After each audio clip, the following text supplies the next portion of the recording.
রাখতে হবে। কথা বলে ঠিক না বেটি? ইসলাম যদি টিকে থাকে আমরা টিকে থাকতে পারবো। আমি বলি আমার ভাষায়, যেটা দল করুন না কেন আমার সেইটা নেতা বড়। আমার সেইটা কি বড়? নেতা বড়। নেতার চাইতে দল বড়, দলের চাইতে দেশ বড়, দেশের চাইতে ধর্ম বড়। দেশে ধর্ম কর্ম করা যায় না। আল্লাহ রাসূল বলেছেন ওদের থেকে তোমরা চলে যাও। সুতরাং ধর্ম টিকায় রাখতে গেলে ধর্ম শিক্ষা টিকায় রাখতে হবে। আল্লাহ রাসূল বলেছেন ইসলাম উঠাই নেওয়া হবে না, কোরআন উঠাই নেওয়া হবে না, কিন্তু কোরআন উঠাই নেওয়ার আগে আলেমদেরকে উঠাই নেওয়া হবে। আলেম তৈরি হয় কি হাই স্কুলে? আলেম তৈরি হয় কি কলেজে? আলেম তৈরি হয় কোথায়? সেই মাদ্রাসায়। যদি কেউ ধর্ম টিকায় রাখতে চান অবশ্যই মাদ্রাসা টিকায় রাখা লাগবে। আল্লাহ পাক কবুল করুক, সকলে বলুন আমিন। কোন সূরা? বনী ইসরাঈল। বনী ইসরাঈল ছিল মুসা নবীর উম্মত। কোন নবীর উম্মত? আমার দিকে খেয়াল করেন, কোন নবীর উম্মত? মুসা নবীর উম্মত। আমার নবীর উম্মতের নাম হচ্ছে উম্মতি মুহাম্মাদি। কথা বলেন। আর মুসা নবীর উম্মতের নাম কি? বনী ইসরাঈল। এই বনী ইসরাঈল ছিল মুসা নবীর উম্মত। তৎকালীন যে বনী ইসরাঈল ছিল এখন সে বনী ইসরাঈল নাই। তৎকালীন যুগে যে তাওরাত ছিল এখন সে তাওরাত নাই। তৎকালীন যুগে যে ঈমানদার লোক ছিল এখন সেই ঈমানদার নাই। এখন বনী ইসরাঈলরা হলো ইহুদি। ঠিক। বনী ইসরাঈলরা কি? ইহুদিরা মুসলমানদের বন্ধু না শত্রু? জয় বলেন বন্ধু না শত্রু? আল্লাহ নিজেই বলেছেন লা ইয়াত্তাখিযুল মুমিনুনা কাফিরিনা আউলিয়া মিন দুনিল মুমিনিন। নিশ্চয়ই মুমিন কোন কাফেরের সঙ্গে বন্ধুত্ব করতে পারবে না। এখন কাফের কি আমার দেশে আছে? আছে। আছে। আছে। কোন জায়গায় আছে? একটা কাফের ফেরি নেশনটা একটু দেখিয়ে যায়। একটা ফেরি আছে ভাড়া যায় না কিন্তু বোঝা যায়। কথা বলেন ঠিক না রে? ঠিক। কি করে বলছেন? আল্লাহ বলতেছেন ইন্নাল্লাযীনা ইয়াকফুরুনা বিআয়াতিল্লাহ ওয়া ইয়াকতুলুনা নাবিয়্যিনা বিগাইরিল হক ওয়া ইয়াকতুলুনা আল্লাযীনা ইয়া'মুরুনা বিল কিসতি মিনান নাস ফাবাশশিরহুম বিআযাবিন আলীম। নিশ্চয়ই কোরআনের কোন একটা আয়াত যারা অস্বীকার করে ওরাই হলো কাফের। যারা বলতেছে আমরা বিসমিল্লাহ মানি না, এরা আল্লাহর ভাষায় কি? কারণ বিসমিল্লাহ কোরআনের একটা আয়াত। কোন সূরার ভিতরে আছে? সূরা নূরের ভিতরে বিসমিল্লাহির রহমানির রহিম আছে। এই বিসমিল্লাহ আল্লাহর কোরআনের একটা আয়াত। যারা বলতেছে আমরা বিসমিল্লাহ মানি না, ও যতই তুমি বাজায় দে, ও যতই মসজিদের মেম্বারে বসে খুতবা দেয়, ও যতই পাগড়ি পরুক না কেন, ও যে কাফের এর ভিতরে কোনো সন্দেহ নাই। আর এই কথাগুলো বললে দেখবেন দুই একজনের মুখ কালো হয়ে গেল। কাফিরি করে তো দোষ হয় না বললি এত গাজালা করে কেন? চুরি করেছো দোষ হয় না, চোর বললি দোষ হয় কেন? ডাকাতি করেছো দোষ হয় না, ডাকাত বললে তো গাজালা করে কেন? ধর্ষণ মামলায় আসামি হয়ে ওটা দোষ গেল না। রাস্তা দিয়ে যখন যাও তখন যখন বলে এসে ধর্ষণকারী যাচ্ছে ওটা পিন্তি জ্বালা করে কেন?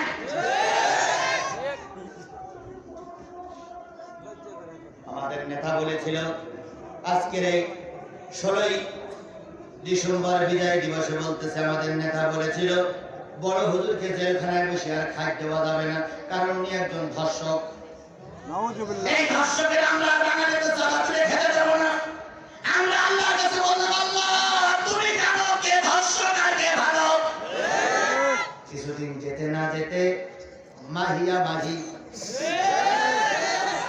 মাহিয়ের সঙ্গে ধর্ষণ করে তুমি এখন ধর্ষণ মামলার আসামি। হুজুরকে ধর্ষণ করলে আমার আল্লাহ সহ্য করতে পারলো না। তোমার ধর্ষণ মামলা দিয়ে বাংলাদেশ থেকে কানাডায় পাঠানো হলো, কানাডা দরজা খুলল না। আবু ধাবি দরজায় পাঠানো হলো, আবু ধাবি দরজা খোলা হলো না। এখন তুমি দিয়ে মুখ ঢেকে তুমি দেশে চোরের মতো নাচছো, কোরআনে হাত দিয়েছো, শয়তানও তোমারে মাফ করবে না।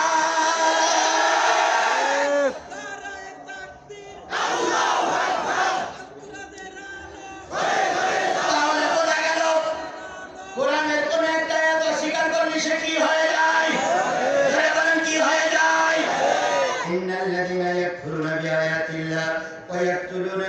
নাবিয়্যিনা বিগাইরিল হক, নবীদেরকে যারা অন্যায়ভাবে হত্যা করেছে ওরাও কাফের। অন্যায়ভাবে যারা নবীদের হত্যা করেছে ওরাও কাফের। মানুষের ভিতর থেকে যারা হকের দাওয়াত দেয়, কোরআনের দাওয়াত দেয়, নির্ভেজাল কথাবার্তা বলে, ওদেরকে যারা বিনা কারণে মামলায় খাটাও, ওদেরকে যারা বিনা কারণে ফাঁসিতে ঝুলাও, বিনা অপরাধে যাদেরকে জেলখানায় বসাই রেখেছো, আল্লাহ বলেন এরাও হলো কাফেরের চামচা। তাই এই জাতীয় কাফের আমার সমাজে কম বেশি আছে না নাই? জোরে বলেন আছে না নাই? আল্লাহ বলেন কাফেরের সঙ্গে মুসলমানদের কোনো সম্পর্ক থাকতে পারে? لا يتخذ المؤمنين كافرين أولياء من دون المؤمنين। মুমিনের সঙ্গে বন্ধুত্ব করবে, মুমিন কাফেরের সঙ্গে বন্ধুত্ব করবে না। তাহলে বনি ইসরাঈলরা মুসলমান না কাফের? এখনকার বর্তমান বনি ইসরাঈলরা মুসলমান না কাফের? এরা কোন কাফেরের বংশ? সেই বনি ইসরাঈলদের সঙ্গে মুসা আলাইহিস সালামের নাম উচ্চারণ করে বনি ইসরাঈলদের নামে একটা সূরা আল্লাহ নাযিল করেছিলেন। সেই সূরাটা হলো 15 নম্বর পারার 17 নম্বর সূরা। কত পারা? কত নম্বর সূরা? 111টি আয়াত, 12টা 16টা রুকু। এরপরে মক্কায় অবতীর্ণ সূরা 16 এর ভিতরে একটা অন্যতম সূরা নাম হলো বনি ইসরাঈল। বলেন কি নাম? বনি ইসরাঈল। কয়টা আয়াত? 111টা আয়াত। 111টা আয়াতের ভিতর থেকে আমাদের তেলাওয়াতকৃত আয়াত হচ্ছে 75, 74, 75, 77, 78, 79, 80। চলুন আয়াতে আল্লাহ বলতেছেন সুন্নাতামান ক্বাদ আরসালনা ক্বাবলাকা মির রুসুলিনা ওয়ালা তাজিদু লিসুন্নাতিনা তাহবিলা। সুন্নাত মানে কি? নিয়ম। সুন্নাত মানে হলো আমল, সুন্নাত মানে হলো নিয়ম। সুন্নাতামান ক্বাদ আরসালনা ক্বাবলাকা মির রুসুলিনা, ওগো নবী এমন একটা সুন্নাত আপনার উপরে চাপিয়ে দিলাম, অতীতের সব নবীদের বেলায় এই সুন্নাতটা চালু ছিল, শুধু আপনার বেলায় না, অতীতের নবীদের বেলায় এই সুন্নাতটা ছিল। কথা বলেন ঠিক না ঠিক? সব নবীদের বেলায় দুইটা সুন্নাত ছিল, কিন্তু সব নবীদের বেলায় অন্যান্য সুন্নাত ছিল না। সব নবীদের বেলায় দুইটা সুন্নাত ছিল। এক নম্বর সুন্নাত হলো কোন নবী বেনামাজি ছিল না। কোন নবী কি ছিল না? যদি বলেন কোন নবী কি ছিল না?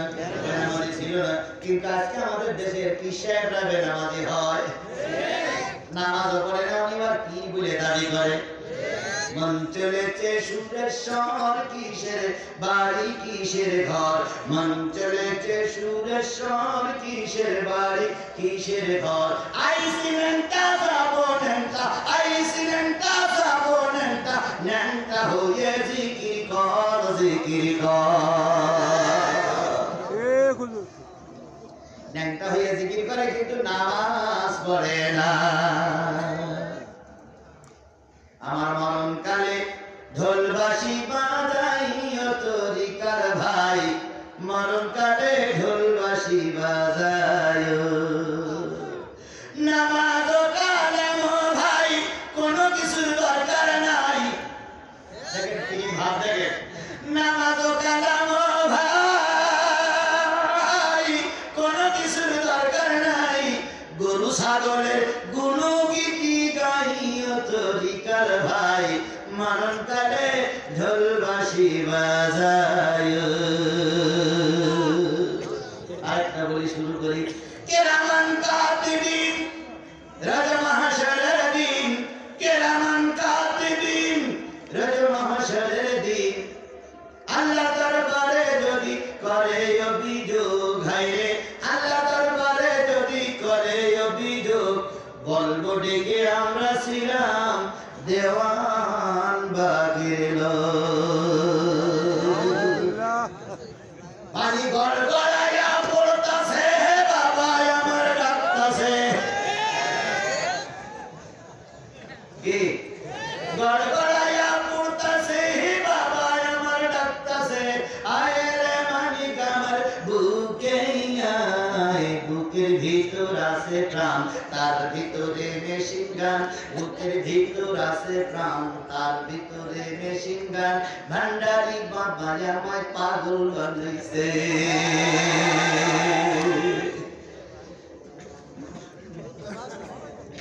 তাই যুগে যুগে কত নবী আছে, কোন নবী কি ছিল না? এই মুসলমান কথা বলেন না, কোন নবী কি ছিল না? কোন নবী কি ছিল না? নবীর সুপারিশ পাইতে গেলে তোমাকে অবশ্যই নামাজি হওয়া লাগবে। একজন কয় নামাজি লোক, নামাজ না পড়লে কি ঈমান আছে? নামাজ না পড়লে কি আছে? ওর ঈমান নেই, তা থাকলো কি করে? বাইনাল আব্দি ওয়াল কুফরি তারকুস সালাত। মুসলমান আর কাফেরের ভিতরে একটাই পার্থক্য, সেটা হলো নামাজ। আযান শোনার পরে যারা মসজিদে যায় না, বুঝতে হবে ওরা কাফের। আর আযানের পরে যারা মসজিদে যায়, বুঝতে হবে ওরা মুসলমান। আচ্ছা, হিন্দুরা যদি পূজা না করে তাহলে ওকে হিন্দু বলা যাবে? জোরে বলেন, বলা যাবে? ডাক্তার যদি রোগী চিকিৎসা না করে ওকে ডাক্তার বলা যাবে? মৌলবী যদি মসজিদে নামাজ না পড়ে ওকে ইমাম বলা যাবে? এই কথা বলেন না। মসজিদ যদি ইমাম না করে ইমাম বলা যাবে? আদেশে যদি মাদ্রাসায় না পড়ে তাহলে শিক্ষক বলা যাবে? এই যদি নামাজ পড়ে না তোমার মুসলমান বন্ধ কেন? মুসলমানের প্রথম শর্ত কি? নামাজ। মুসলমানের প্রথম শর্ত কি? নামাজ। কিয়ামতের দিন আল্লাহ বলবে নামাজি আর বেনামাজি আলাদা হয়ে যাও, দুই গ্রুপ হয়ে যাবে। এবার কিছু বেনামাজি নামাজিদের কাতারের ভিতরে ঢুকে পড়বে, পলাই পলাই যেভাবে কানা কমি ঝুঁকবে। ফেরেশতারা বলবে আল্লাহ, ওই যে 3 লাইন পরে যে লোকটা দেখা যাচ্ছে ও বেনামাজি, 7 লাইন পরে যে লোকটা ডাইন ওটা বেনামাজি, 9 লাইন পরে ডাইন কাতারে ওটা বেনামাজি। আল্লাহ তাআলা বলে তোরা চুপ কর। ফেরেশতা চুপ করে, এই তোরা কি সব নামাজি? তখন এই বেনামাজির ভিতর থেকে যারা বেনামাজি, নামাজির ভিতর থেকে যারা বেনামাজি, ওরাই আগে বলবে আল্লাহ আমরা নামাজি। দেখবে যেটা শয়তান সেটা আগে উত্তর দেয়, ভালোগুলো আগে উত্তর দেয় না। কথা বলে ঠিক না ঠিক? আরো জোরে বলে ঠিক না ঠিক? সেই ব্যক্তি সরকারকে উপকার করতে চায়, সেই ব্যক্তি একবার সরকারের পক্ষে বেশি দালালি করে। আর সরকারের পক্ষে যারা একানিষ্ঠ করবি, তারা এত নাকে ঘাটে, এত ছাগলের মতন ভ্যা ভ্যা ভ্যা করে। এরা হলো ছাগলের 3 নম্বর বাচ্চা। এরাই সরকারকে দারুণ একটা বিপদের ভিতরে ফেলাচ্ছে। আমাদের যখন শান্তিতে থাকে তখন এই কিছু ছাগল মার্কা নেতা এসে ভ্যা ভ্যা ভ্যা করে। গত বছর এক নেতা বাইরে হয়েছিল, স্বামী ওসমান, উনি বলেছিল উনি নাকি দৈনিক 80 রাকাত নফল নামাজ পড়েন। 5 ওয়াক্ত নামাজের নামে ঘটে 80 রাকাত নফল নামাজ। কত বড় নামাজি! কয়েকদিন আগে তাহাজ্জুদ করে নাকি 22 রাকাত। এই 22 করে তাহাজ্জুদ হয়। বললাম যে একটা ইবলিশ শয়তানের মডেল। কিছুদিন পরে দেখা গেল একটা বিয়ের অনুষ্ঠানে ধিনদিনাদিন নাচতেছে। বোঝা গেল শয়তানের কাছে ফেল। ইয়ে যখন নাচতে শুরু করলো, ইবলিশ শয়তান তখন পালাই গেল আর বলল, স্বামীর আসমান বড় শয়তান, আমার থেকে লাভ কি? এরা মাঝে মাঝে শয়তানের আবির্ভাব। কথা বলেন ঠিক না ঠিক? কিয়ামতের দিন নামাজের ভিতরে কি ঢুকে পড়বে? শয়তান না, বেনামাজি ঢুকে পড়বে। কারণ ফেরেশতারা যখন বলবে তখন আল্লাহ বলবে চুপ কর, তোমরা কি বেনামাজি আছো? ভিতরে ওই বেনামাজিগুলো হলো তো এই ফেরেশতা বলতেছে তোমরা বেনামাজি। আল্লাহ ফেরেশতা দুর্নীতি করতেছে, ও ফেরেশতা নামাজ ছেড়ে দিল।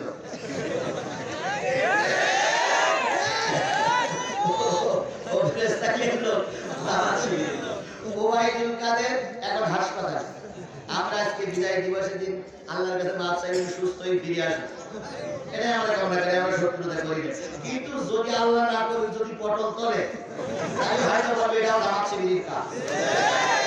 বাংলাদেশে যা হয় সব জামাত শিবির, সব যদি জামাত শিবির করে, আপনারা থাকেন কেন? সব যদি জামাত শিবির করতে পারে, তাহলে আপনারা কোপরা টুপি বেঁধে নিয়ে 3.5 বছরের জন্য সেলাই আসছেন না কেন? যাই হোক, ওরা বলবে আল্লাহ ফেরেশতারা দুর্নীতি করেছে। আল্লাহ বলবে তো হলো হতে পারে, টুপিওয়ালার বুকে টান থাকে, দুর্নীতি করলে করতে পারে। ফেরেশতারা দুর্নীতি করে চুপ, ফেরেশতারা চুপ করে যাবে। আল্লাহ ওদের নামাজ পড়তো না, বললাম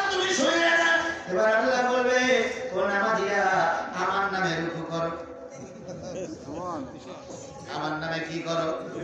রুকু করো, সিজদা করো। যারা দুনিয়ায় রুকু সিজদা করেছে সবাই রুকু সিজদা করতে পারবে, কিন্তু যারা দুনিয়ায় রুকু সিজদা করি নাই ওদের মাজা ব্যথা হবে না।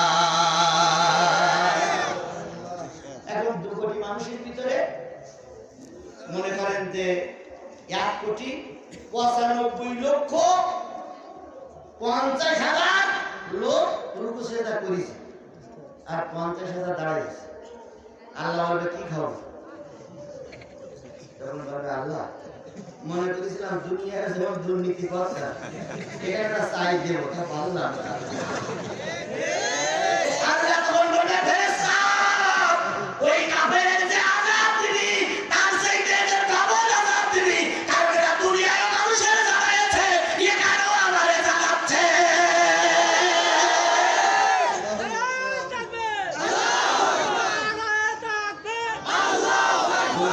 যারা হয় তারা সব জায়গায় দুর্নীতি করে। তাহলে সব নবীরা কি ছিল না? কোন নবী কি ছিল না? মেরামত ছিল না। 2 নম্বর, কোন নবী দাড়ি কাটি নাই। আদম আলাইহিস সালাম থেকে শুরু করে নবী মুহাম্মদ পর্যন্ত কোন নবী দাড়িতে কি দেয় নাই? খুদ দেয় নাই। এখন আপনার কাছে দুটো দাবি, রাসূলের সঙ্গে জান্নাতে যেতে চান, নিয়ত করুন আল্লাহ যে কয় বছর বাঁচি আর দাড়িতে খুদ দেব না। আর 2 নম্বর নিয়ত করেন আল্লাহ যে কয় বছর বাঁচি আর নামাজ কাজা করব না। আল্লাহ বললেন নবী ওদিনের সব নবীদের বেলায় নামাজ দিয়েছিলাম, আপনার বেলায়ও কি দিলাম? নামাজ। এরে বলেন কি দিলাম? নামাজ। সুতরাং আকিমিস সালাতা লিদুলুকিশ শামসি ইলা ওয়াসাকিল লাইলি ওয়া কুরআনাল ফাজর। নামাজ পড়ো, নামাজ পড়ো, নামাজ পড়ো যখন সূর্য ঢলে পড়বে ইলা ওয়াসাকিল লাইলি, রাত পর্যন্ত। কে বলতেছে? আরো জোরে বলেন কে বলতেছে? নামাজ, নামাজ পড়ার কথা কোরআন শরীফে নাই। আকিমুস সালাত নামাজ কায়েম করার কথা বলা হয়েছে। কথা বলেন ঠিক না বেঠিক? নামাজ কায়েম করো সূর্য যখন ঢলে পড়বে। সূর্য ঢলে পড়লে কিসের নামাজ? জোহরের। আর ইলা ওয়াসাকিল লাইলি, রাত পর্যন্ত রাতে কিসের নামাজ? ইশা। হ্যাঁ মুসলমান কথা বলেন। সূর্য যখন ঢলে পড়ে তখন কিসের নামাজ? আর রাত পর্যন্ত রাতে কি নামাজ? তাহলে যোহর, আসর, মাগরিব, ইশা 4 ওয়াক্ত নামাজ পড়ো। কে বলতেছে? জোরে বলেন কে বলতেছে? বলুন তো যোহরের নামাজ, আসরের নামাজ, মাগরিবের নামাজ, এশার নামাজ কোরআন শরীফে আছে, কিন্তু যোহরের কয় রাকাত নামাজ পড়তে হবে ওটা কি কোরআন শরীফে আছে? আছে? নাই। যোহরের ফরজ নামাজ কয় রাকাত? আসরের ফরজ নামাজ কয় রাকাত? কোরআন শরীফে। তাহলে কোথায় যাওয়া লাগবে? এই মুসলমান কথা বলেন কোথায় যাওয়া লাগবে? আল্লাহ বলেন সূর্য ঢলে পড়লে নামাজ পড়ো কোন পর্যন্ত? রাত পর্যন্ত। তাহলে যোহর, আসর, মাগরিব, ইশা 4 ওয়াক্ত নামাজের ভিতরে ফরজ নামাজ কয় রাকাত? এই মুসলমান 4 ওয়াক্ত নামাজের ভিতরে ফরজ নামাজ কয় রাকাত? না, 5 ওয়াক্তের ভিতরে পড়ো। উত্তর আন্দাজে দিও না। 15 রাকাত। হিসাব করে বলেন যোহরের ফরজ কত? আসরের ফরজ কত? তাহলে 4 আর 4 কত হলো? মাগরিবের কয়? তাহলে 8 আর 3 11 আর 7 তাহলে কয় রাকাত হলো? আল্লাহ নবী বলেন এই 15 রাকাত নামাজ যারা ঠিকমতো আদায় করবে তারা কেউ দোজখে যাবে না। দোজখে যাবেন কেডা কেডা হাত তোলেন। হযরত দুই এখন যাইতে যাওয়ার হলো ইনশাআল্লাহ। 15 রাকাত নামাজ যারা পড়বে তারা কেউ দোজখে যাবে না। এবার দোজখে যাচ্ছেন কারা কারা হাত তোলেন। আছেন কেউ? জোরে বলেন আছে? দোয়া করে ভেস্তে পাওয়া যাবে না। বিশ্বাস করেন মুসলমান, দোয়া করে ভেস্তে পাওয়া যাবে না। দোয়া করে কি পাস করা যায়? ঘরে বসে দোয়া করে কি মিষ্টি খাওয়া যায়? ঘরে বসে দোয়া করে কি মাঠে চাষ করা যায়? কি করা লাগে? কাজ করা লাগে। মিষ্টি খাওয়ার জন্য দোকানে যাওয়া লাগে। মনে করুন একটা বাসের ভিতরে 100 যাত্রী। প্রথম 20 জন হচ্ছে বাংলাদেশের নাম করা আলেম, পরের 20 জন হচ্ছে নাম করা পীর, পরের 20 জন হলো বক্তা, তারপরের 20 জন হলো হাজী। এভাবে করে 100 গাড়িতে চড়ে বসেছে। ইঞ্জিনে যে বসে আছে সে ব্যক্তি একাই চালাচ্ছে। আপনি যাবেন ঢাকায়, গাড়ি যাচ্ছে রংপুরের দিকে। এখন আপনার গোল চত্বরে যাওয়ার পরে এবার আপনি দেখতেছেন গাড়ি তো যাওয়ার কথা ঢাকায়, কিন্তু যাচ্ছে তো উত্তর দিকে। এখন আপনারা এই 100 আল্লাহর ওলি যদি দোয়া করেন, গাড়ি কি ঢাকায় যাবে না রংপুরে যাবে? বুঝে শুনে বলে লোক কিন্তু 100 কি করতেছেন, আয় আল্লাহ আমরা যাব ঢাকায়, গাড়ি দেখতে ড্রাইভার দিয়ে যাচ্ছে রংপুর, আল্লাহ তুমি গাড়ি ঘুরে যাও। ঘুরবে ঘুরবে? হ্যাঁ, ঘুরতে গেলে কি করা লাগবে? ড্রাইভার চেঞ্জ করা লাগবে, ড্রাইভারের বোঝানো লাগবে আমরা যাব ঢাকায়, তুমি রংপুরে যাচ্ছ কেন? ড্রাইভার যদি না বোঝে ড্রাইভার চেঞ্জ করে নতুন ড্রাইভার লাগাও, নতুবা ঢাকায় যাওয়া যাবে না। তাই যদি হয় তুমি কাজ না করে শুধু দোয়া করবা, জীবনে কাঙ্ক্ষিত জায়গায় পৌঁছাতে পারবা না। দুইটা জিনিস লাগবে, দোয়া এবং দাওয়া। দোয়া এবং দাওয়া। দোয়া হলো মুনাজাত আর দাওয়া হলো কাজ। কাজ করে মুনাজাত করো, কাঙ্ক্ষিত জায়গায় পৌঁছায় যাবা। তাহলে যারা 5 ওয়াক্ত নামাজ পড়ে তারা কোথায় যাবে না? দোজখে যাবে না। যারা 5 ওয়াক্ত নামাজ পড়ে মৃত্যুর সাথে সাথে কবরটা জান্নাতের টুকরা হয়ে যাবে। না 5 ওয়াক্ত না 4 ওয়াক্ত, 4 ওয়াক্ত নামাজ যারা পড়বে তারা কবর জান্নাতের টুকরা হবে। 4 ওয়াক্ত নামাজ যারা পড়বে তাদের দোজখে যাওয়া লাগবে না, তাদের কবরের আযাব মাফ। সাহাবীরা বলেন ইয়া রাসূলুল্লাহ একটু বলবেন কি, বুঝাবেন কি, একটু বলি তুই বুঝাবেন কি? নবী বলেন বলো তো যোহর আসর মাগরিব ইশা 4 ওয়াক্ত নামাজের ভিতরে ফরজ নামাজ কয় রাকাত? সাহাবীরা বলেন 15 রাকাত। এবার নবী বলেন যারা যোহরের নামাজ পড়বে, আসরের নামাজ পড়বে, এই 4 রাকাত বিনিময়ে মৃত্যুর সাথে সাথে 8টা জান্নাতের দরজা তাদের জন্য খোলা হবে। আর একটু জোরে বলা যাবে না সুবহানাল্লাহ? আরো জোরে বলুন সুবহানাল্লাহ। এবার ভেস্তে যেতে চান কারা কারা একটু হাত তোলেন তো। হাত নামান। আল্লাহ বলেন নামাজের বিনিময়ে জান্নাত, নামাজ নাই তা জান্নাত নাই। তাই যোহরের নামাজ আর আসরের নামাজ যারা কন্টিনিউ আদায় করবে তারা মৃত্যুর সাথে সাথে কয়টা জান্নাতের মালিক হবে? জোরে বলেন কয়টা জান্নাতের মালিক হবে? আরো জোরে বলেন কয়টা জান্নাতের মালিক হবে? যদি কেউ মাহফিলে ঢুকে যায় বুঝতে হবে নামাজ কবুল হয়ে গেছে, ওর জান্নাত পাওনা হয়ে গেছে, এই জন্যই এই মাহফিল আমার ভালো লাগতেছে না। বসে কালকে যাবেন বা ভাই কত জান্নাত হয়ে গেলে বলে কালকে মাহফিল শুনি না, আর বসে জান্নাতে যাব। আজকের এই ওয়াজ আপনার আমার জন্য হেদায়েতের ওসিলা হতে পারে। কথা বলেন ঠিক না বেঠিক? তাহলে যোহরের ফরজ নামাজ কয় রাকাত? আসরের ফরজ নামাজ কয় রাকাত? জান্নাত কয়টা? বিশ্বাস করেন মুসলমান, কোরআন শরীফ শপথ করে বলতেছি এতদিন পর্যন্ত যা করেছ দুঃখ নাই। আজকে আওয়াজ শোনার পরে থেকে আগামীকাল যোহরের নামাজের আসরের নামাজ পড়ার পরে মাগরিবের আগে যদি আল্লাহ তোমার উঠায় নেয়, আমি আজিজুল কোরআন শরীফ দিয়ে শপথ করলাম আল্লাহর কোরআন সত্য, রাসূলের হাদিস সত্য, আল্লাহ সত্য, রাসূল সত্য, কোরআন সত্য। তুমি যদি 8 রাকাত নামাজ পড়ে মৃত্যুবরণ করো, নামাজের খুশবু থাকে, নামাজে যদি উযু থাকে, শরীর যদি নাপাক হয়, কাপড় যদি নাপাক না থাকে, এই 8 রাকাত নামাজ পড়ে তুমি যদি মৃত্যুবরণ করো, তুমি 8টা জান্নাতের মালিক। এবার আসুন মাগরিবের ফরজ নামাজ কয় রাকাত? এশার ফরজ নামাজ কয় রাকাত? 4 আর 3 কত হয়? এই 7 রাকাত নামাজ আগামীকাল থেকে যারা আদায় করবে, আল্লাহ রাসূল বলেন নারী হোক আর পুরুষ হোক 7টা জাহান্নাম তাদের জন্য বন্ধ হবে। আরো জোরে বলেন as-সালাতু মিফতাহুল জান্নাহ ইন্নাস সালাতা তানহা আনিল ফাহশাই ওয়াল মুনকার। নিশ্চয়ই নামাজ সকল প্রকার অশ্লীলতার কাজ থেকে মানুষকে বিরত রাখে। তুমি কালকে থেকে 4 ওয়াক্ত নামাজ পড়বা, আল্লাহ পাক তোমার 2টা পুরস্কার দেবে। 1 নম্বর পুরস্কার জাহান্নামে তোমাকে নিতে পারবে না, 2 নম্বর পুরস্কার তুমি মৃত্যুর পরে কোথায় যাবা? জান্নাতে। তাহলে নামাজ মোট কয় ওয়াক্ত? আমরা হাদিস শরীফ দিয়ে বুঝালাম কয় ওয়াক্ত, আবার বাকি আছে কয় ওয়াক্ত? এক ওয়াক্ত বা সেই ওয়াক্তে যায়। আপনারা ভিতরে ওয়াক্ত নাই দেখেন। ওয়া কুরআনিল ফাজর, ফজরের কোরআন তেলাওয়াত, ইন্না কুরআনিল ফাজরি কানা মাশহুদা। নিশ্চয়ই ফজরের কোরআন তেলাওয়াত কিয়ামতের দিন আল্লাহর দরবারে সাক্ষী হবে। আল্লাহ বলেন এবার ফজরের কোরআন তেলাওয়াত, নিশ্চয়ই ফজরের কোরআন তেলাওয়াত কিয়ামতের দিন তোমাদের কি হবে? পক্ষে সাক্ষী হবে। এবার আসুন ফজরের ফরজ নামাজ কয় রাকাত? জোরে বলেন না কয় রাকাত? ফজরের ফরজ নামাজে কোরআন তেলাওয়াত হয়, এশারের ফরজ নামাজে কি কোরআন তেলাওয়াত হয়েছে? মাগরিবের পরে ফরজ নামাজে কি কোরআন তেলাওয়াত হয়েছে, জোহরের নামাজে কি কোরআন তেলাওয়াত হয়, তাহলে ফজরের কোরআন তেলাওয়াত সাক্ষী হবে কেন? বুঝেন নাই? এশার নামাজেও কি পড়েছি? কোরআন পড়েছি। জোরে না আসতে? জোরে। মাগরিবেও কি পড়েছি? জোরে না আসতে? তাহলে একই কোরআন মাগরিবে পড়লাম, এশায় পড়লাম, ফজরে পড়লাম, ফজরেরটা সাক্ষী হবে, এশার মাগরিব কেন কই? প্রশ্ন আছে না নাই? সাহাবীরা প্রশ্ন করেন, ইয়া রাসূলুল্লাহ, ফজরের কোরআন তেলাওয়াত কেন সাক্ষী হবে, একটু দয়া করে বুঝাই দেন। নবী বলেন, আমার সাথে আমার সাহাবীরা শোনো, যখন মাগরিবের ওয়াক্ত চলে যায়, যখন সকাল মাগরিবের ওয়াক্ত চলে আসে, তখন দিনের ডিউটিকারী ফেরেশতারা সব আসমানে উঠে যায়, রাতের ডিউটিকারী ফেরেশতারা নাজিল হয়।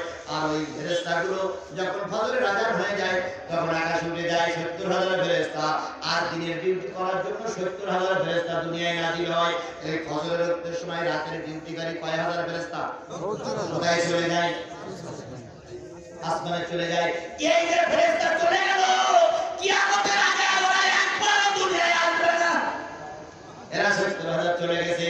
আর ফজরের সকালবেলা ৭০,০০০ ফেরেশতা আসছে কি ডিউটি করার জন্য? দুনিয়ায় ডিউটি করার জন্য। এই ৭০,০০০ কথা বলে হবে না ভাই, আস্তে আস্তে মন বুঝে সব কিছু করবেন। ৭০,০০০ ফেরেশতা সকালবেলা উঠে গেল, এরা দেখে গেল পুরান টেপরি জামে মসজিদে কি হচ্ছে? ফজরের নামাজ হচ্ছে, কোরআন তেলাওয়াত হচ্ছে।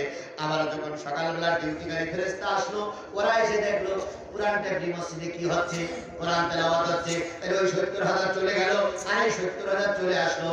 এই ৭০ আর ৭০ ১,৪০,০০০ ফেরেশতা কিয়ামতের দিন ফজরের নামাজ পড়নেওয়ালা ওয়ালিদের পক্ষে আল্লাহর দরবারে সাক্ষী দেবে।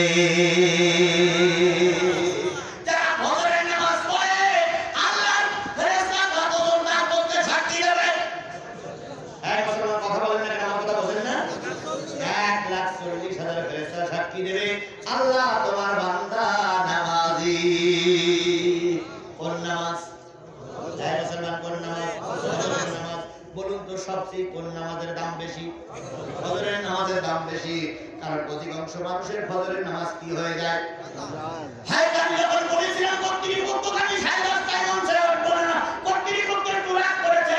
কারণ 11টার সময় যদি মঞ্চে দেন আর 1টা পর্যন্ত যদি ওয়াজ করে আগামীকালকের ফজরের নামাজ কাজা হয়ে যায়, কমিটিও দায়ী, বক্তাও দায়ী।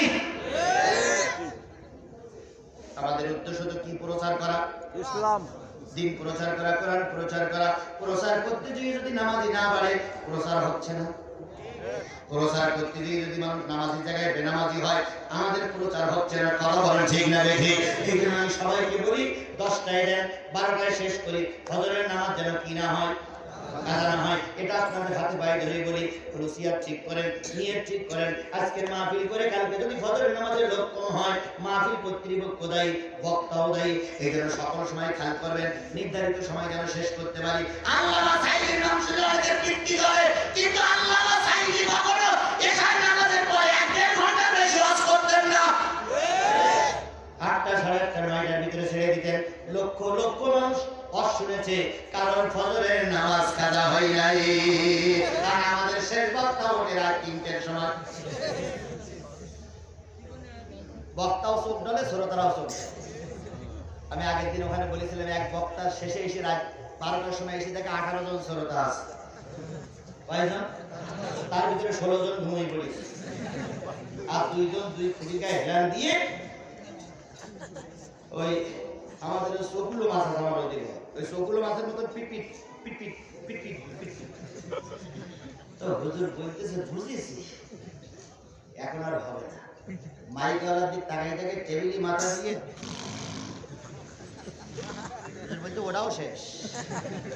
আর মরে ঘুমালাম না মারলাম। আল্লাহুম্মা বিসমিকা আমুতু আহিয়া। আল্লাহ তোমার নামে মরেছি, ঘুমাইছি মানে তোমার নামে মারেছি, যদি তুমি বাঁচাও ও আহিয়া সেটা করেন। এখন হুজুর বলতেছে কি হলো? হুজুর সব ঘুমিয়ে পড়েছি। হুজুর 16 জনের ডাকো। হুজুর ঘুমিয়ে লোকে টাকা ঠিক করবে কি কায়দার মুসলিম ঘুমিয়ে লোকে টাকা হুজুর না কেন মনে রাখবে। বাইকে 16 জন ডেকে বলতে, ভাই ওঠেন মহারাজ এবার হুজুর সবাই নবী করে একটু কিয়াম করেন ইয়া নবী সালাম আলাইকা ইয়া রাসূল সালাম আমরা কি বুঝেছে মাহফিল শেষের কথা তাই না ভাই তাই বলে যাচ্ছে মাহফিল শেষের কথা এবার দেখেন হুজুর কত সালাম এবার ওই সবাই সালাম কালাম কিয়াম টিয়াম করার পর বলে সূরা ফাতিহা পড়ে ইখলাস পড়ে দুরূদ শরীফ পড়ে এন্ড পড়িছে ওড়ার পরে এইবার হুজুর মুনাজাত করেছে রব্বানা জালামনা আনফুসানা ওয়া ইন লাম তাগফির লানা ওয়া তারহামনা লানাকুনান্না মিনাল খাসিরিন ভাইরে সূরা বনি ইসরাঈলের ভিতরে আছে 5 ওয়াক্ত নামাজ পড়া লাগবে যদি কেউ 5 ওয়াক্ত নামাজ না আদায় করে কিয়ামতের দিন জাহান্নামে থাকবে যারা 5 ওয়াক্ত নামাজ পড়বে তারা জান্নাতে যাবে রোজার মাসে যারা রোজা রাখবে তারা জান্নাতি হবে রোজার মাসে যারা রোজা রাখবে না তারা জাহান্নামী হবে একের পর এক শুরু করিস এর ভিতরে ওগুলো আগে জায়গায় দিচ্ছে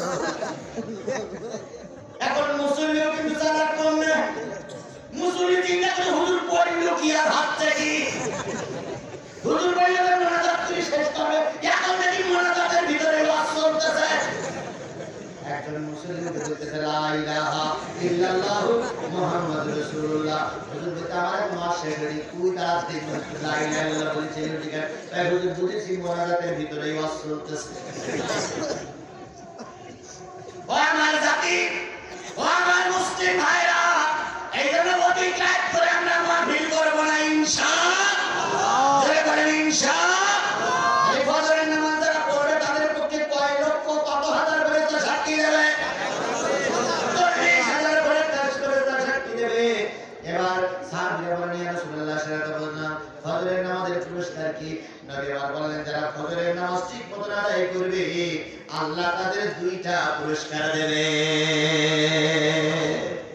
আগের সাইয়্যিদ নামাজে কয়টা পুরস্কার পেয়েছি দুইটা একটা হলো জান্নাতের চাবি পেয়েছি আর একটা জাহান্নামের দরজা কি হয়েছে বন্ধ হয়ে গেছে এবার কিসের নামাজ ফজরের নামাজ ফজরের ফরজ নামাজ কয় রাকাত নবী বলেন যে ব্যক্তি ফজরের ফরজ নামাজ আদায় করবে আল্লাহ পাক তার দুইটা পুরস্কার দেবে এক নম্বর যারা ফজরের ফরজ নামাজ আদায় করবে তাদের কবরে আল্লাহ আযাব দেবে না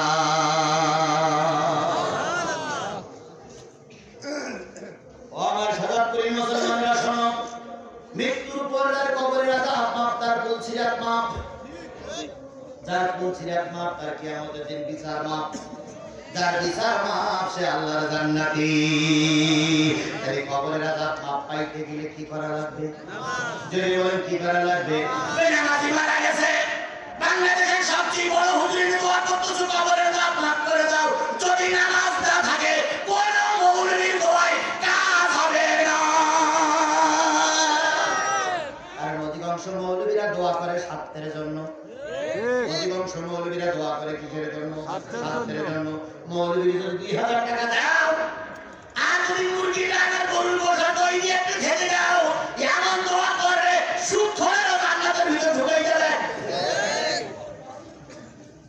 আর যদি টাকা না দাও খেতেও না দাও যদি ও সামনাসামনি দোয়া করবে ব্রিজ পার হবে পাই এমন কার্পিটির বাচ্চা বাড়ি গেলাম একটু খাতেও দিবেন আল্লাহ কষ্ট দিও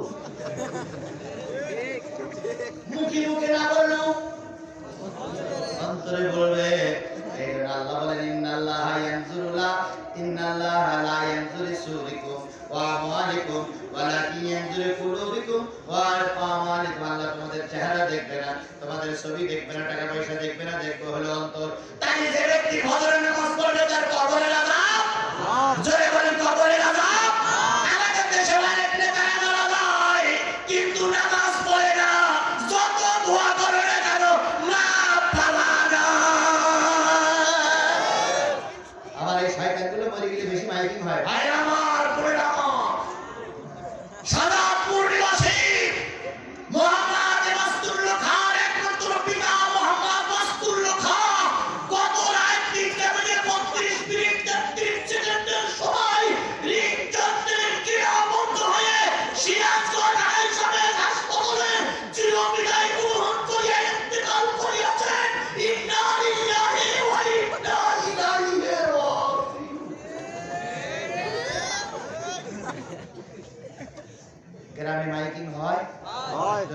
হয়? উক্ত মরহুমের লাশ টেপরি মাদ্রাসা ময়দানে আসতেছে। আজ বেলা 10:32 সময় জানাজা আদায় করা হইবে। উক্ত জানাজায় আপনারা সব বান্ধবে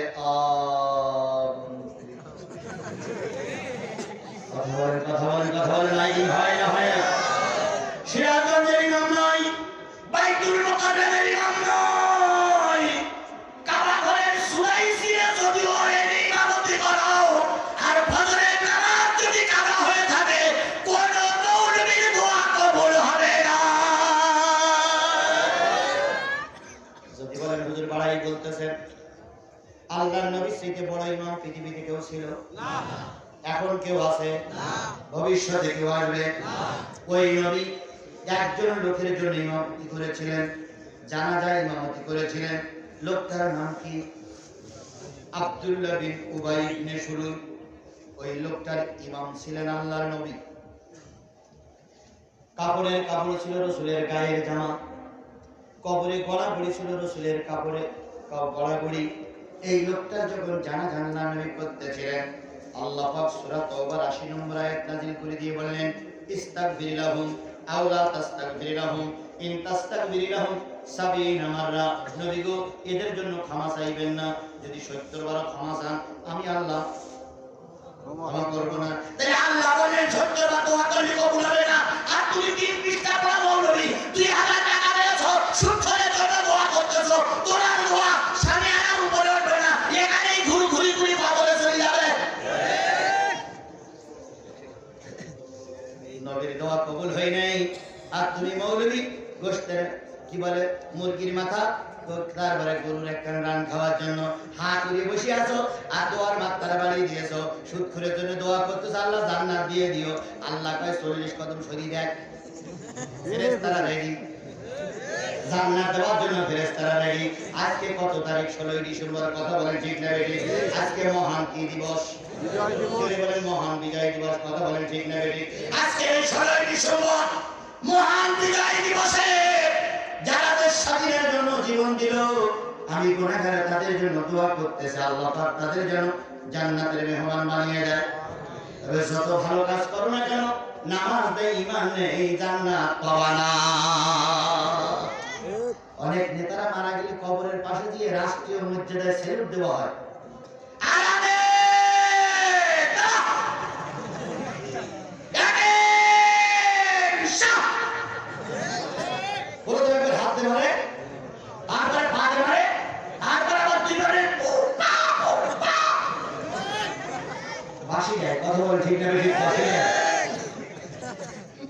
অবশ্যই যারা রক্ষার জন্য জীবন দিল, দেশ রক্ষার জন্য অঙ্গ প্রত্যঙ্গ হারিয়ে হলো, তারা আমাদের সম্মানের পাত্র। কথা বলেন ঠিক না বেশি?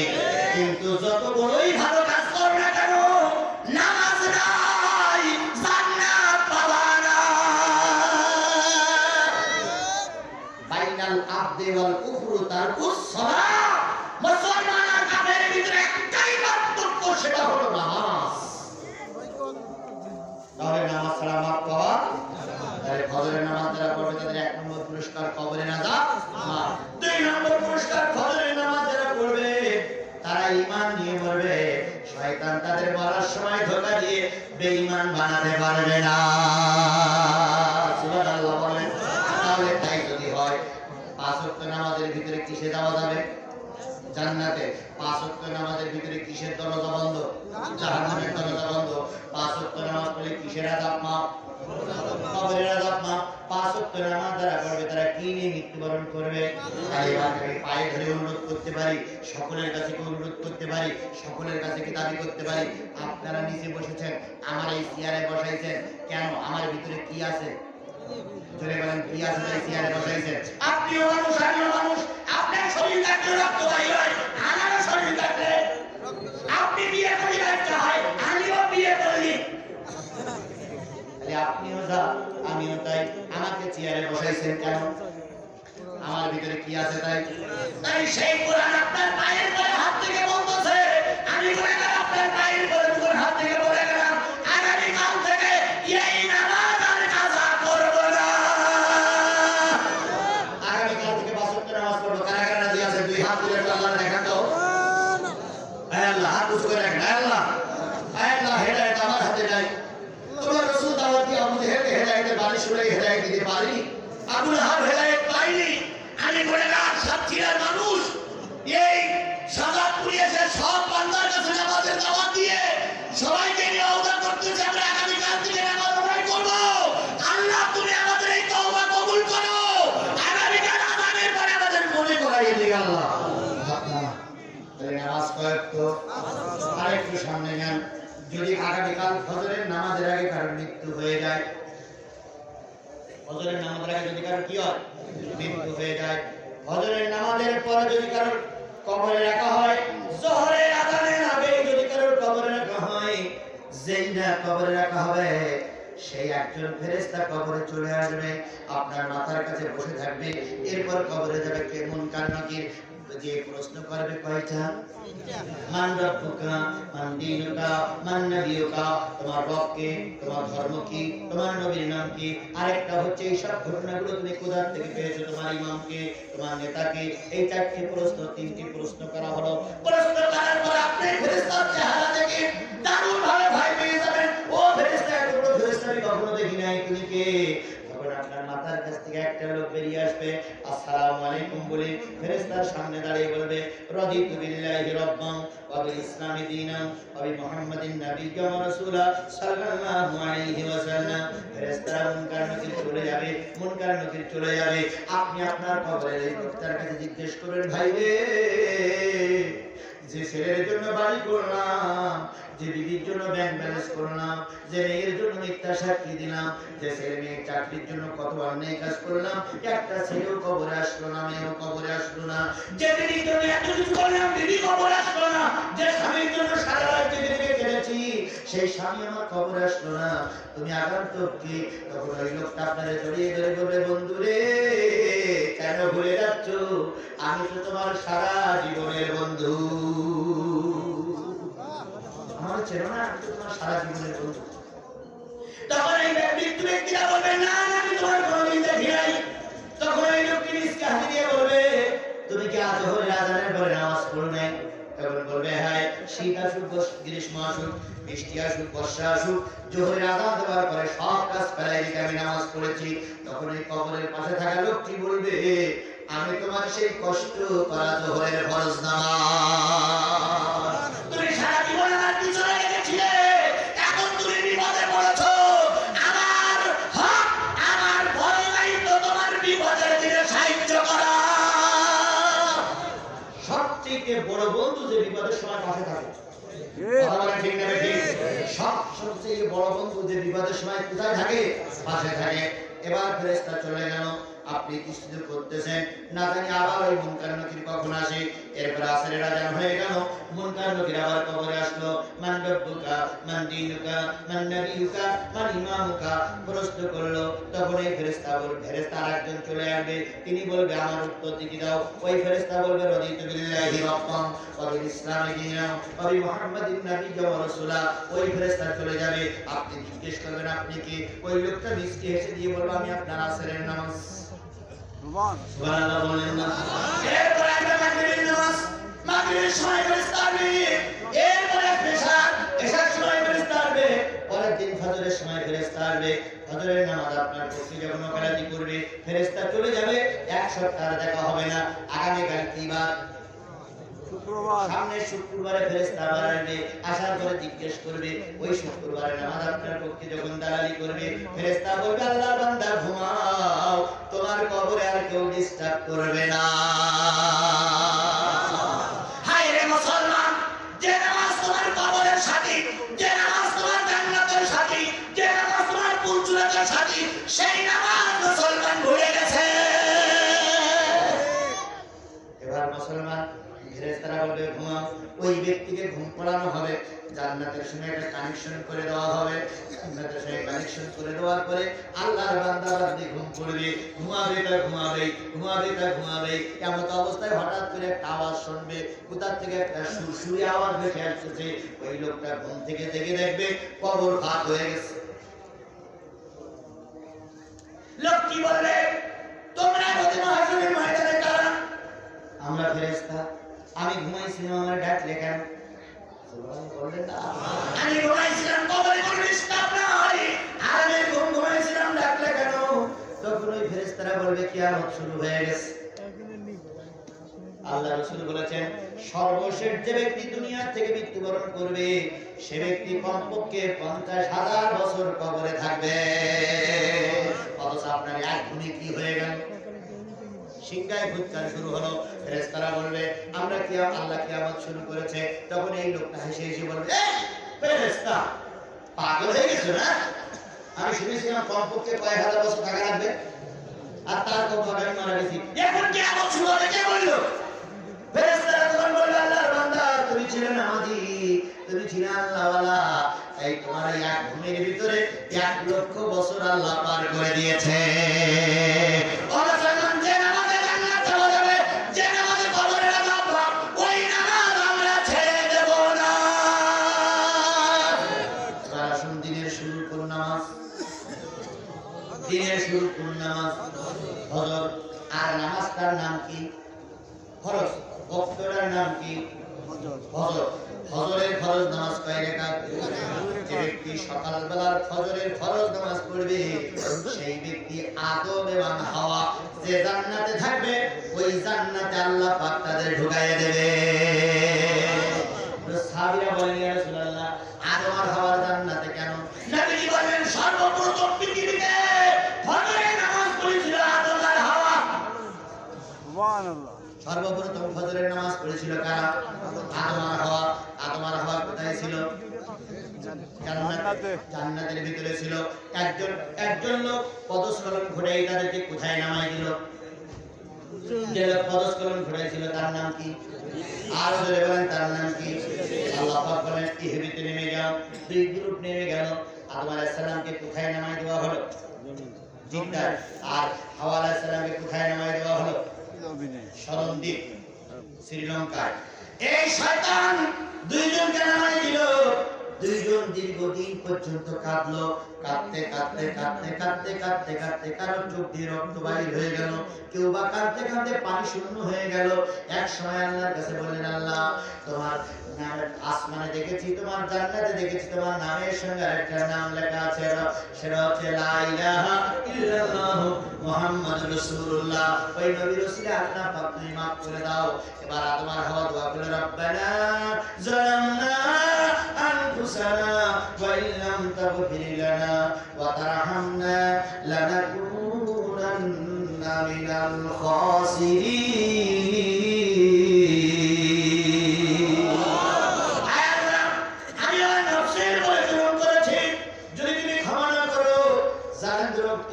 হয়ে যাব।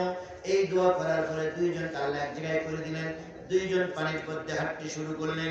হাঁটতে হাঁটতে হাঁটতে হাঁটতে দীর্ঘদিন হাঁটার পরে হঠাৎ করে একদিন সকালবেলা দেখলেন দূরে একটা আফসা লোক দেখা যায়, আর আরো দেখলেন দূরে একটা নারী দেখা যায়। 2 জন প্রতিজ্ঞা করলেন আল্লাহ যদি ওরা আমার স্ত্রী হাওয়া হয়, আর হাওয়া প্রতিজ্ঞা করলেন ওই যে লোকটা দেখা যায় ওটা যদি আমার স্বামী আদম হয়, তাহলে আমরা 2 জন 2 রাকাত নামাজ না পড়ে মেলামেশা করবো না, 2 রাকাত নামাজ না পড়ে এক জায়গায় হবো না, 2 রাকাত নামাজ না পড়ে একত্রিত হবো না। এবার ফজরের ওয়াক্ত হয়ে গেল, সকাল হয়ে গেল। 2 জন সামনে আসলেন, এসে 2 জনের সঙ্গে পরিচয় হয়ে গেল। যেখানে পরিচয় হয়ে গেল সেই জায়গাটার নাম কি? যেখানে 2 জনের পরিচয় হয়েছিল সেই জায়গাটার নাম কি? আরাফাত। সেই জায়গাটার নাম কি? জোরে বলেন সেই জায়গাটার নাম কি? আরাফাত। আরাফাতের ময়দানে এক জায়গায় হলো। এবার 2 জন ওই অন্ধকারের ভিতরে 2 রাকাত নামাজ পড়ে কার শুকরিয়া আদায় করলেন? কতদিন পরে এক জায়গায় হয়ে গেছি। 2 জন আল্লাহর শুকরিয়া আদায় করে 2 রাকাত নামাজ পড়েছিলেন। ওই 2 রাকাত নামাজ উম্মতি মুহাম্মাদের জন্য আল্লাহ ফরজ করে দিয়েছে। আর এই কথা আল্লাহ বলে দিল যারা এই নামাজ পড়বা তারা তোমার হওয়ার মর্যাদা নিয়ে জান্নাতে যাওয়া। আমরা বলি শেষ নবীর উম্মতের মর্যাদা নবীদের চাইতে বেশি। এটা বলে না হুজুরা, বলে না বেশি কি কম আমি জানি না, তবে শেষ নবীর উম্মতের মর্যাদার মতো আগের নবীর উম্মতের মতো মর্যাদা বাবা যদি ফজরের ফরজ নামাজ পড়ো আল্লাহ পাক আদম আর হাওয়ার সঙ্গে জান্নাতে দেবে। জান্নাতে যেতে চান আপনারা? ওই যে কজন চায় না সেই কজন উঠে যাচ্ছে। এরকম না জান্নাতে দরকার এখনো হযরত একটু বললাম এখনো 4 বছর বয়ান করব যদি আল্লাহ তৌফিক দেয়। বয়ান তো করতেছি কিসের উপরে? নামাজের। সব কথাগুলো কিসের উপরে? আচ্ছা, আমাদের দেশের লোক যখন আরবি জানতো না তখন নোয়াখালীর লোক এসে আমাদের দেশে ইসলাম প্রচার করেছে। কথাটা ঠিক না বেঠিক? কথা বলে ঠিক না বেঠিক? এখন নোয়াখালী একজন লোক এসে ধরেন সাজাদপুরে একটা মসজিদ বানায়। এখন উনি মসজিদ বানায়, গ্রামের লোক সব হাতে ধরে পায়ে ধরে নামাজি বানাইছে, কিন্তু একটা লোক নামাজি হয়নি। কিন্তু ওই লোকটার স্ত্রী নামাজি, কিন্তু ওই লোকটা নামাজি না। এখন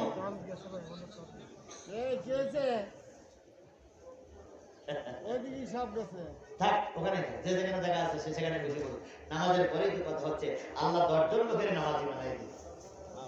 আল্লাহ 5 জন লোককে আগামীকাল থেকে দাঁড়িয়ে রাখার তৌফিক দিন। আমিন। আমার জীবন সার্থক হয়ে যাবে। আমিন। কমিটির লোক সার্থক হয়ে যাবে। কমিটির লোকদের কাছে একটা ছোট্ট দাবি, যে ব্যক্তি নামাজ পড়ে না আর যে ব্যক্তি দাঁড়িয়ে রাখে না সে ব্যক্তি রাসূলের উম্মত বলে পরিচয় দিতে পারে না। আপনারা মাদ্রাসা কমিটির সভাপতি সদস্য, আপনারা কমিটির অনেক বড় বড় নেতা, আমি আপনাদের সকল কমিটির কাছে পায়ে ধরে অনুরোধ করে গেলাম আর দাঁড়িয়ে করতে পারেন না, 5 ওয়াক্ত নামাজ আর কাজা করবেন না। আমার সঙ্গে কয়েক হাজার লোক সবাইকে একমত? কারা কারা একমত একটু হাত তুলে দেখা তো। আল্লাহ তুমি কবুল করো। আল্লাহ আল্লাহ আমার বাস্তবে তখনই সার্থক হবে যখন এই অবদানটা পূরণ করবে যে 5 ওয়াক্ত নামাজ কমিটির লোক কাজা করবে না, আর কমিটির যারা সদস্য আছে তারা দাঁড়িয়ে ফুল লাগাবে না। কারণ দাঁড়িয়ে ফুল লাগালে যদি গলায় ফুল দেওয়া হয়। আল্লাহ আমাদের বোঝার তৌফিক দান করুন। আমিন। আমার ভাইরা কোন জায়গার ইমাম? নোয়াখালী দাওয়াত দিয়ে সব নামাজি বানাইছে। এবারে একটা লোক হয় না বলে হুজুর ঘোষণা করেছে বেনামাজি করে দাওয়াত খাবে। কারণ সবাই বলে সপ্তাহে একদিন করে খাবে, কিন্তু এক বেনামাজি করে খায় না। মানে স্ত্রী একদিন বলতেছে যে হুজুর তো সবাই করে খায়, আমাদের বাড়ি তো খায় না। তুমি তো হুজুর একটু বেশি বোঝে বলে আমাদের খাবে না। তো বলতেছে কেন? হুজুর বলেছে বেনামাজি করে খাবে। স্ত্রী তখন বলতে তুমি একটু নামাজ ধরলে হয় না? তো এটা আল্লাহ তাই ভয় করি না, হুজুরের ভয় করো। এখন যেভাবে হোক স্বামীকে কন্ট্রোল করে বলি হুজুরের দাওয়াত করো। এখন হুজুরের বলে হুজুর আগামীকাল এশার নামাজের পর আমার বাড়ি দাওয়াত আপনি যাবেন। তো হুজুর বলতে সবাই তো মসজিদে আসে না, আসে তোমার তো দেখি না, তুমি কি নামাজ পড়ো? তখন ও লোক বুদ্ধি শুদ্ধি করে বলতে হুজুর আমি নামাজ ধরিস। নামাজ ধরিয়েছে, পড়ে না, নামাজ ধরিস।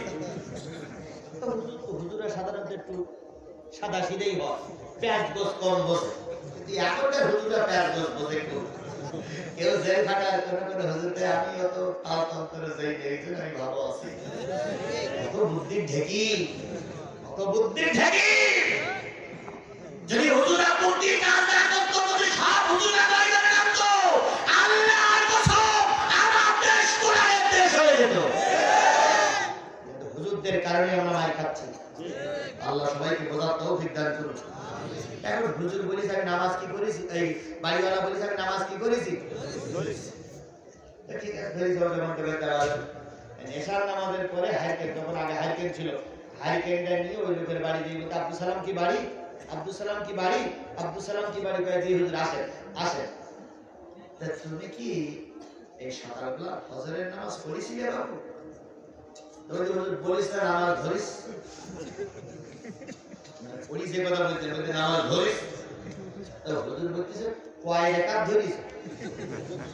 তো বলতেছে হুজুর যে কয় রাকাত ধরার দরকার সেই কয় রাকাত ধরিস। দেখেন কি সালা, হুজুর আপনি খেয়ে না সমস্যা নেই, নামাজ আমি ধরিস। তো বলতে আচ্ছা বউ বাজারে রান্নাবাড়া যা করেছে রেডি করুন, তুমি বলো দিন সকালবেলা ফজরের ফরজ নামাজ কয় রাকাত? এটা ওর মাথা চুল খায় বলতে আলো ধরবি না ধরবি জুম্মার নামাজের কথা ধর, কারণ ওরা মাঝে মাঝে যায় বাজার ঘাটে যখন যাই তখন মাগরিবের নামাজ পড়ে, ধরবি না ধরবি মাগরিবের নামাজ ধর, কিন্তু ফজরের নামাজ তো আমি জীবনেও কোনোদিন পড়ি। এখন বলবো আমি স্ত্রী কথা রান্নাঘরে শুনতে পেয়ে আস্তে আস্তে এসে বলতে ফজরের ফরজ নামাজ পাই না, কত বলো বলো। তো বলতেছে হুজুর এখন না বললে হবে না, না হবে না, বলো বলো। তখন স্ত্রী জানালার থেকে বলতেছে তার মানে ফজরের ফরজ নামাজ পায় না। এখন এ চিন্তা করলো যে 2 হাতে আছে 10 আঙুল, তাই মনে হয় ফজরের ফরজ নামাজ 10 টাকাতেই হবে। আর 2 হাতে তখন বলবো, যদি হ্যাঁ বল, সত্যি বলবো, বল। তুই তো হুজুর লোকে যা পারে করুক, আমি প্রতিদিন 10 টাকা করি। কিসের নামাজ? ফজরের ফরজ নামাজ। এখন কোন হুজুর সামনে যদি বলা হয় যে ফজরের ফরজ নামাজ 10 টাকা করি, ও হুজুর কি ওই লোক নামাজি বলে বিশ্বাস করবে? আর হুজুর কই লোকের বাড়ি খাবে? এখন ও হুজুর আস্তে আস্তে তো বাইরে যাচ্ছে। হুজুর কি সমস্যা? এই যে তুমি যে নামাজি, আমার বোঝা হয়ে গেছে। হুজুর প্রতিদিন 10 টাকা করি, আপনি যদি আজকে দাওয়াত খান তাহলে 20 টাকা করবো। দাওয়াতটা মিস্ত্রি দিয়ে না বড় মোরগটাই জবাই করে। হুজুর বলছে পথ ছাড়, তুই যে কত বড় নামাজে বোঝা হয়ে গেছে। হুজুর 30 টাকা করলে খাবেন, হুজুর 40 টাকা করলে খাবেন, হুজুর দেখেন না হুজুর 50 টাকা করবো তো উন্নতি খেয়ে যায়। হুজুর বলতে তোর হাইকেল দিয়ে পিঠে বলে শেষ করে পথ ছাড়। হুজুর তো চলে গেল। স্ত্রী আস্তে আস্তে করে দিয়ে বলতেছে, জানো তুমি রাগী হুজুর। ও বলতে গেলে কি বলবো, তুই না বললি তোমার জন্য এই 5 আর ওই 5 10, আমি তাই বললাম। হুজুর থাকলো না কেন? তারপর বললাম হুজুর 20, তাও থাকলো না। হুজুর 30, তাও থাকলো না। হুজুর 40, তাও থাকলো না। 50 তুমি বলতে গেলি কেন 50? হজরের নামাজ হলো 2 টাকা, তুই 50 টাকা বলতে গেছো। ওই যে শোন পেতনির বাচ্চা পেতনি, 10 থেকে 50 পর্যন্ত উঠলাম তাই খাইছিল না।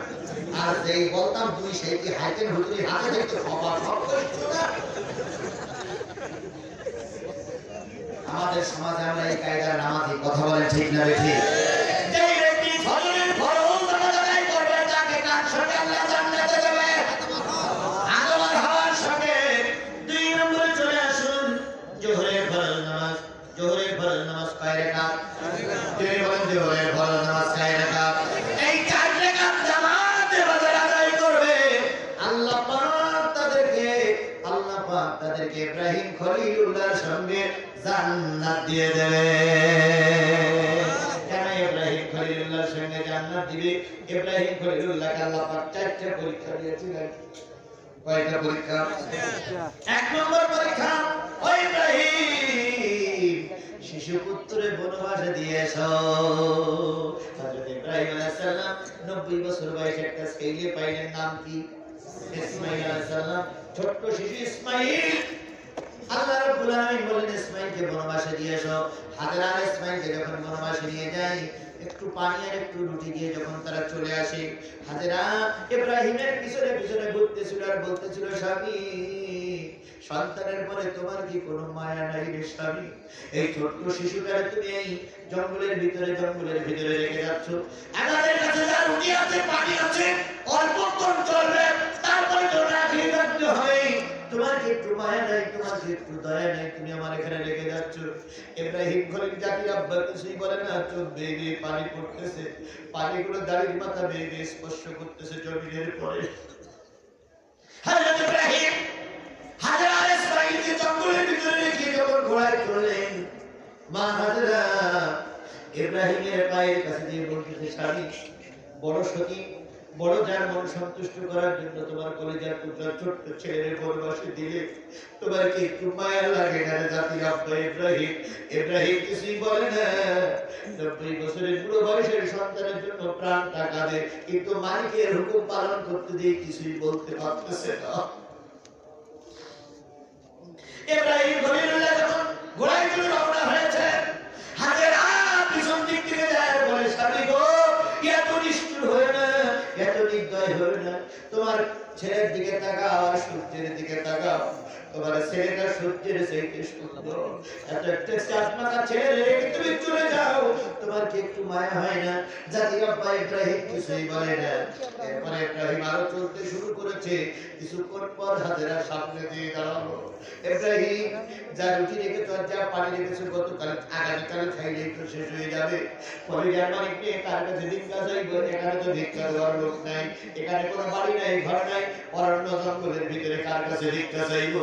তুমি কি আমাদেরকে এমন কায়দায় ফেলে যাচ্ছ? তোমার কি একটু মায়া নাই, দয়া নাই? জাতির আব্বা ইব্রাহিম কিছুই বলে না। অবশ্যই হাজেরা বললেন, ও ইব্রাহিম, তুমি আমাদেরকে কার কাছে রেখে যাচ্ছ? ইব্রাহিম খলিলুল্লাহ চোখের পানি ফেলে কাঁদতে বলে, হাজেরা, দুনিয়ায় যার কেউ নাই তার আছে আমার আল্লাহ। ও হাজেরা, দুঃখ নিও না, কষ্ট নিও না, আমি আমার মালিকের পরে তোমাদের সবর্দ করে রেখে গেলাম। আমি জানি আমার মালিক তোমাদের না খাওয়ায় মারবে না। হাজেরা পথ ছেড়ে দিয়ে বলেন, স্বামী, তুমি চলে যেতে পারো, তোমার আল্লাহর কাছে আমাকে রেখে যাচ্ছ, আমার বিশ্বাস আমার আল্লাহ আমাদের না খাওয়ায় মারবে না। ইব্রাহিম চলে গেলেন। হাজেরার খাদ্য পানি ফুরিয়ে গেল। ছেলেটা যখন ক্ষুধার যন্ত্রণায় ঠেয়া ঠেয়া করে কাঁদতে হয়, পৃথিবীর সবচেয়ে মায়ের বস্তু হলো মা। মার চাইতে মায়ের মানুষ আর কেউ নাই, মার চাইতে দয়ার মানুষ আর কেউ নাই। তাই কবি সুন্দর করে বলেছেন, বিদেশে বিপদে যদি কারোর সন্তান মারা যায়, কাক কোকিল জানার আগে আগে জানে ভাই। মাথাটাটি ছোট্ট অতি কিন্তু যেন ভাই, উহার সে নাম যে মধুর ত্রিভুবনে নাই। বনে থাকে বন বাদুড়ি সাউ জ্বলে তার বুকে, এমনি মায়ে সাউ সাড়ে না পড়লে হাজার দুঃখে। হাজারা পানির জন্য ছোড়াছুড়ি করতে লাগলো।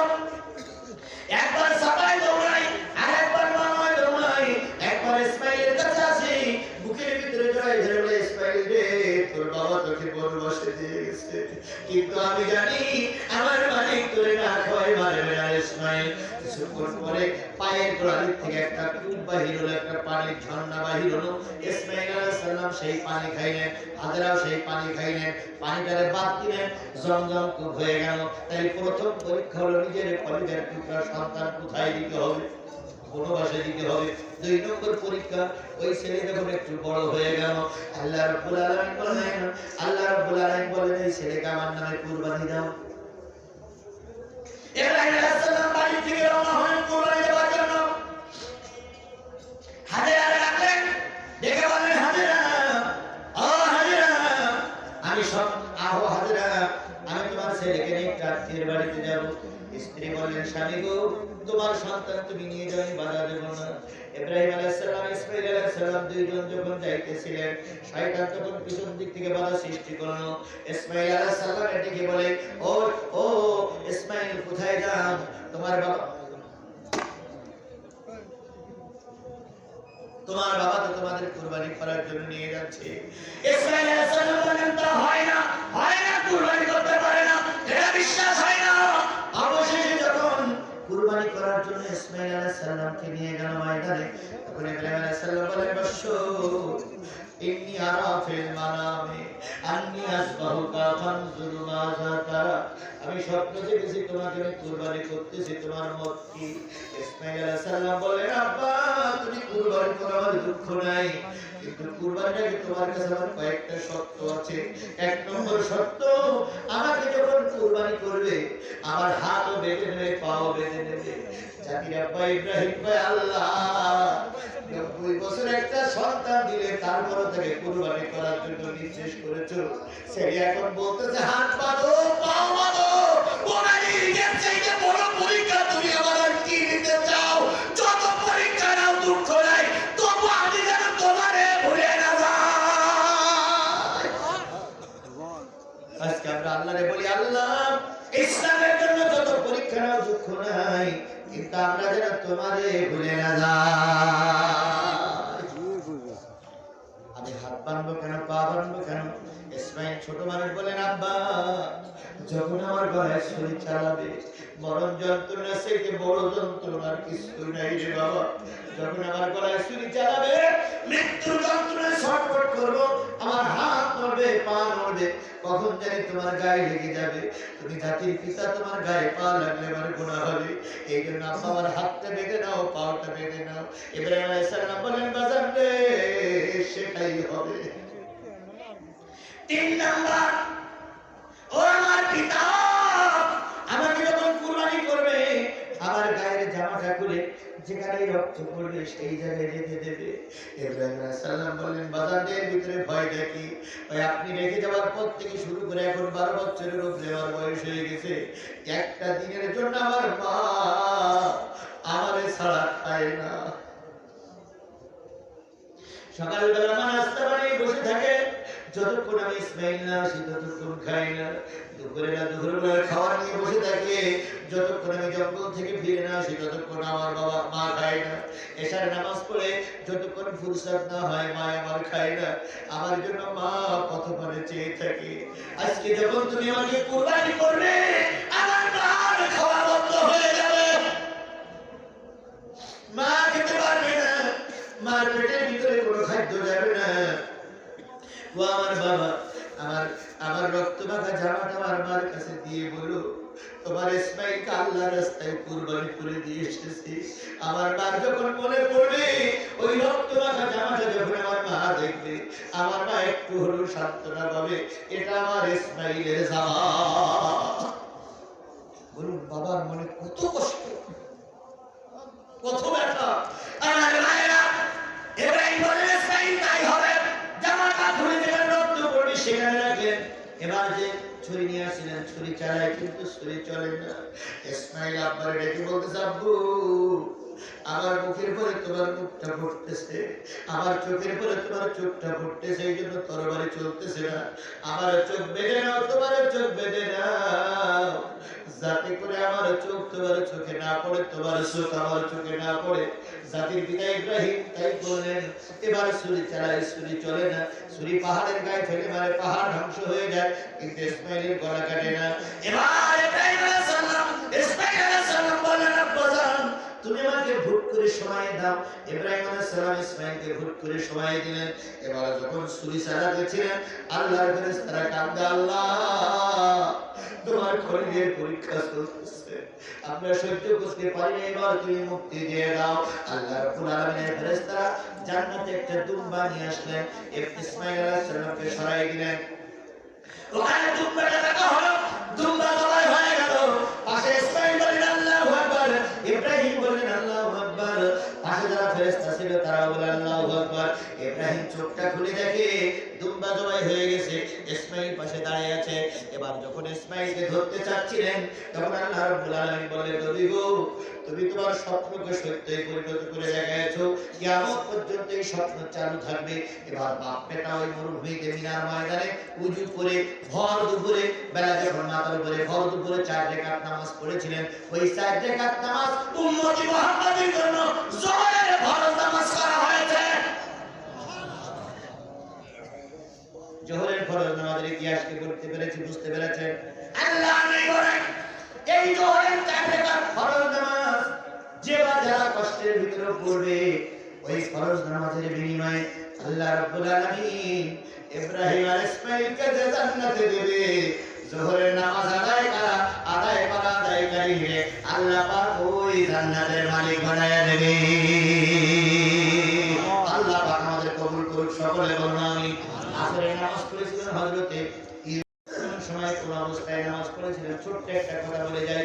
ইব্রাহিম আলাইহিস সালাম সব পরিবারে দেশ ত্যাগ করেছিলেন, তারপরে নাঙ্গা নদীর ভিতরে পড়েছিলেন, ওখান থেকে বেরিয়ে দেশের মালিক হয়েছিলেন। যখন ওই মাছের পেট থেকে বেরিয়ে যখন নাজলা নদীর কিনারায় আসলেন, তখন দেখলেন বেলা ডুবু। ওই সময় তিনি 4 রাকাত নামাজ পড়েছিলেন। ওই 4 রাকাত নামাজ উম্মতি মুহাম্মাদের জন্য ফরজ করা হয়েছে। যারা আসরের নামাজ পড়বে তারা ইউনূস নবীর সঙ্গে, আল্লাহর নবীর সঙ্গে জান্নাতে যাবে। মাগরিবের নামাজ পড়েছিলেন হযরত ঈসা রুহুল্লাহর বাপ ছিল না, ঈসা রুহুল্লাহর মা ছিল।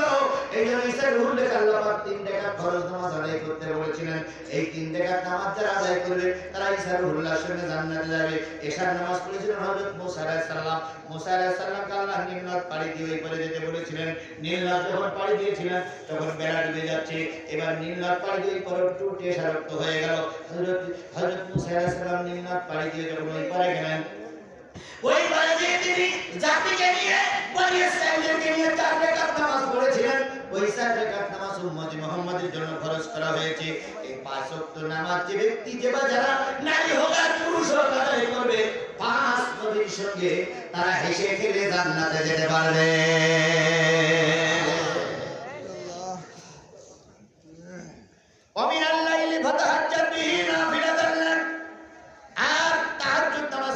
জন্য নফল করা হলো। এই তাহাজ্জুদ নামাজ যারা আদায় করবে তারা মাকামে মাহমুদ পেয়ে যাবে। এবার আসুন, অকুর রব্বি আদখিলনি মুদখালা সিদকিন, হে নবী আপনি বলুন আমাকে সত্য সহকারে বাহির করো, সত্য সহকারে প্রবেশ করাও, আর আমার এই পাঁচ আমাকে রাষ্ট্রীয় ক্ষমতা দান করো। ওয়াজআলনি মিন লাদুনকা সুলতানান নাসিরা, আমাকে রাষ্ট্রীয় ক্ষমতা দাও। তাই সর্বশেষ কথা হলো কোরআনের আইন বাস্তবায়ন করতে গেলে, নামাজ কায়েম করতে গেলে রাষ্ট্রীয় ক্ষমতা দরকার আছে না? রাষ্ট্রের ইমাম যদি নামাজি হয়, সকল মুক্তাদিরা নামাজি হয়ে যাবে। এজন্য আগামীতে টার্গেট নেব, আমরাও নামাজি হব, রাষ্ট্রের বড় ইমামকেও নামাজি বানাবো ইনশাআল্লাহ। যেই দলের নেতারা নামাজি সেই দলের পক্ষে থাকবো। তাহলে আমরা কি আশা ব্যক্ত করতে পারি যতদিন বেঁচে আছি কিসের পক্ষে থাকবো? যারা কোরআনের পক্ষে থাকতে রাজি আছেন দুই হাত উঁচু করে আল্লাহকে দেখান, লিল্লাহি তাকবীর, লিল্লাহি তাকবীর। আল্লাহ সবাইকে কবুল করুন, সকলে বলুন আমিন। আসুন সূরা ফাতিহা ইখলাস শরীফ পড়ে দোয়া হবে। বিসমিল্লাহির রহমানির রহিম, আলহামদুলিল্লাহি রাব্বিল আলামিন, আর-রাহমানির রহিম, মালিকি ইয়াউমিদ্দিন, ইyyaka na'budu wa iyyaka nasta'in, ইহদিনাস সিরাতাল মুস্তাকিম, সিরাতাল লাযীনা আন'আমতা আলাইহিম, গায়রিল মাগদুবি আলাইহিম ওয়া লাদ-দাল্লিন। আমাদের এই যে 10 টাকা 20 টাকা দিয়ে পয়সা হবে, টাকা